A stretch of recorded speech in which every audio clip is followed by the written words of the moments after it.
I lived here for 8 years, and I love New York. I love the driving. That's what's like, see, I think we should all learn how to drive in Manhattan. And because it's great. Everybody honks at everybody, just screaming, yelling. That's how it should be. Growing up in the South, no one honks ever. People just sit at lights, and they're like, if you don't want to go, I totally understand. I'm probably not going to go when I get up there, so let's just wait it out, you know? Let's let traffic die down, and we'll get home tomorrow. I once had to take my car to get it fixed, and I go to, like, this mechanic. It looked like it was just, like, this dude's house. And I go inside, and there was a line. There was, like, people in there. So we're sitting there. They were taking forever. And we're all getting, pretty upset about it. Finally, one of the fellow customers just starts yelling at all the employees. And I was like, this guy's great.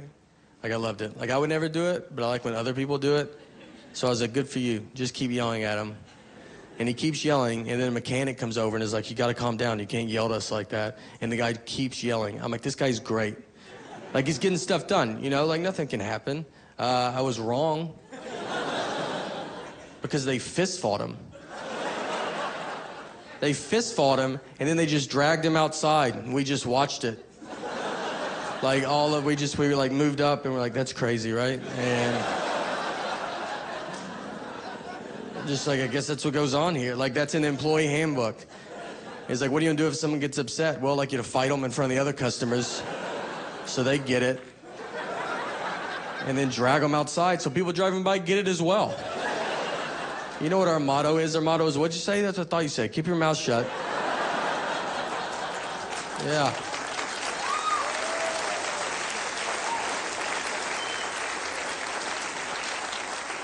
You know what? I tweeted about it when it happened, like afterwards. I thought it was funny. And they found me. That's how crazy they were. They found it on Twitter, and they were like, hey, could you follow us so we can send you a message? I was like, how about I got the message, all right? I got it. I'll delete the tweet, don't worry about it. They were crazy. I love the craziness of, like, New York. Homeless people everywhere, that's great. They're everywhere, though, like all over the country. They travel really good, and you go by, you ever see homeless, because you see them asleep on the sidewalk, and I always feel bad, but every time I go, a homeless guy is asleep, I always notice they go to bed at a very reasonable hour. Just walk by. You'll be like 9 o'clock. You're like, that guy's going to get a solid 8 hours. I'm going to toss and turn. He'll be to work on time, One homeless guy, he asked me for money, and I was like, all right, here. And I gave him money, and he was like, it's good you give money, man. This could happen to you. You could be homeless by tomorrow. And I was like, I don't know about by tomorrow. I was like, I have a lot of friends and family, Like, I have to get rid of all of them in 20... I don't have time to do that. I would have to kill them all, and then I would just go to jail. I still wouldn't even be homeless. So I don't even think I could be homeless, It'd take a long time. Very forced. Maybe that's what his message was. Maybe that was good. I don't know. When I first moved to New York from Nashville, I was here 3 months, and we would always do comedy, then we'd go eat at a diner really late. So one night, I'm sitting in the back of this diner with some other buddies, and this guy walks in with a CNI dog, but he was pretending to be blind, like he's not blind. And I could tell. I'm really good at telling when people are fake blind. And he walks in. First of all, he makes a big announcement to everybody, like, hey, I'm blind. I'm blind, everybody. And he started just walking around, just knocking everything off everybody's table. Like, oh, I wish I could see what's going on, but I can't because I'm blind. And he had a CNI dog, but he was leading the dog around the whole time. Like, the dog never got in front of him. And I was like, it doesn't work like that. I don't think the dog builds confidence. And he's like, why don't you do some of these on your own? I just want to see, what I'm dealing with. So I'm watching all this happen. I'm getting pretty upset about it, because I just moved to the north from the south, so I still cared about people at this point. And now I've been beaten down by New York. Now if someone died in front of me, like, really, right in front of me? All right. Yeah. You just tell you like, don't look at him. That's what he wants. All right, that's what he wants.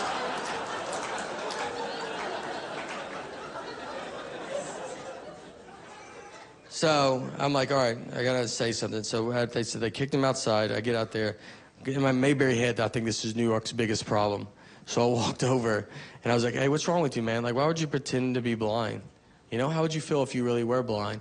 And he was like, how would you feel if you were blind? I was like, what does that have to do with anything? And then he sprayed me with Mace. And let me tell you, blind or not, he was crazy accurate. It wasn't like, oh, did I get him? It was both eyeballs directly. The bridge of my nose wasn't even wet. That's how good he was. And when you get sprayed with Mace, you can see for a second. And I look up and I saw him, and he runs across the street. And he got hit by a cab. I promise. He ran right in front of a cab. And it's slanted. He was all right. It hit him. He fell onto the sidewalk. But I remember thinking, I saw that cab. He definitely should have seen it, And it's like, all right, there's a good chance he is blind. Maybe it's his first day or something. I don't know.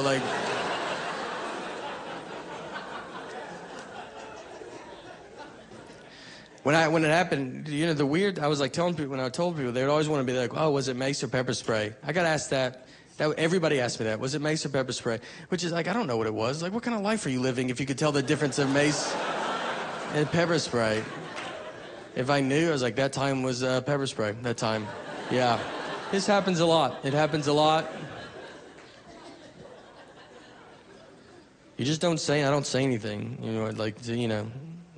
Anything about stuff that goes on. You just let stuff happen. I was flying recently, and I'm like, now when you fly, you can leave your phone in airplane mode. So I'm sitting there about to take off. I'm playing a game. This lady leans over a guy and was like, hey, you got to cut your phone off. And I was like, what? And she goes, you got to cut your phone off. You can't have it on. I was like, you don't have to do that anymore. And she was like, you have to do it. I go, you don't have to do it. That's not the rules, And she's like, look, I'm not a rule maker. I was like, well, you're acting like a rule maker because those are not the rules. And she goes, cut it off, all right? And guess what? I cut it off. I cut it off, and now I think about her every day.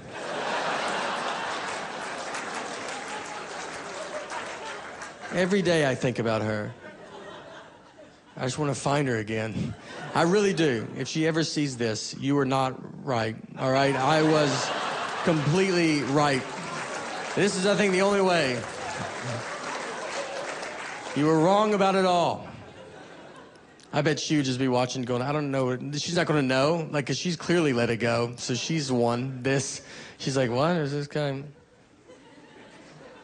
I don't know why she would be answering all right. I'm like, she's not going to know, but she's going, I don't know what he's talking about. Well, that doesn't make sense. Then now she knows. She might know. We're going to do a thing at the end of this. We're going to reunite. The DVD extras will be me and her getting back together. It is. You just want to be left alone. I don't want to say, you ever watch that show on ABC, What Would You Do? That.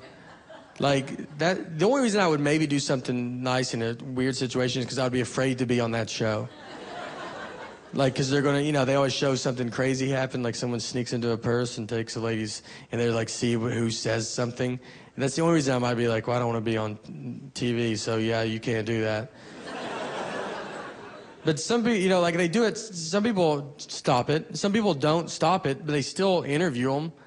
You don't have to say yes. You can tell them no. You could say, no, you can't show that. And people just want to be on TV. That, it's do you mind if we talk about you being the worst person ever? Yeah, I would love to talk about it, Should we blur your face? No. I want all my friends to know.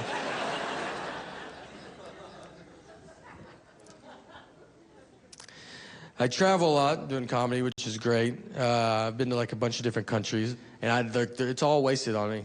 It would be better for you guys to go. I don't know where I'm at, in the world. When I'm there, I'm I could be an hour from my parents or 5 days. I'm I don't know, it's somewhere, I went to Bahrain, and I told people I went to Bahrain, Saudi Arabia. It was the city of Saudi Arabia.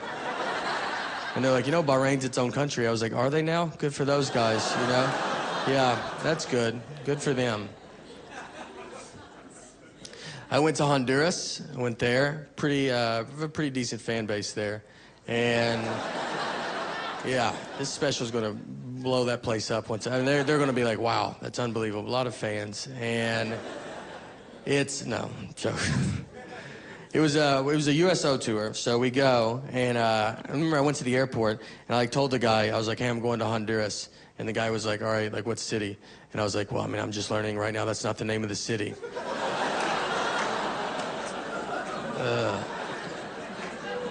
You know, where do you think I would be going? Like, if looking at me, which plane do you want me to get on?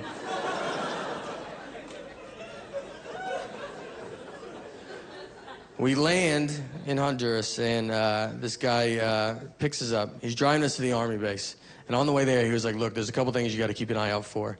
He's like, when you go to bed at night, you got to check your bed for spiders. Like spiders hide in your bed. He's basically just like, you're not going to sleep. Hope that's cool. And then he's like, there's a lot of snakes, too, a lot of venomous snakes. So keep an eye out for snakes.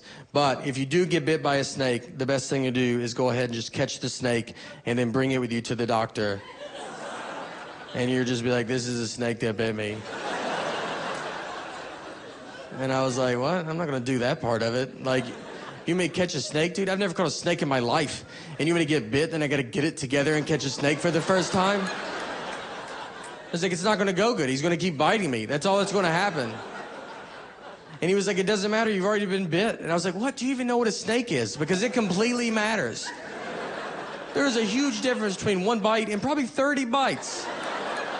Which is what we will be at if I try to catch this snake. Like, who told you to say this? The snake? Is that who you asked?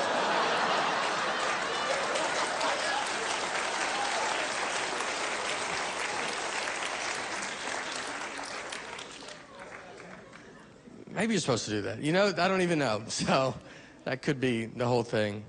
I don't know a lot. I really don't. It's making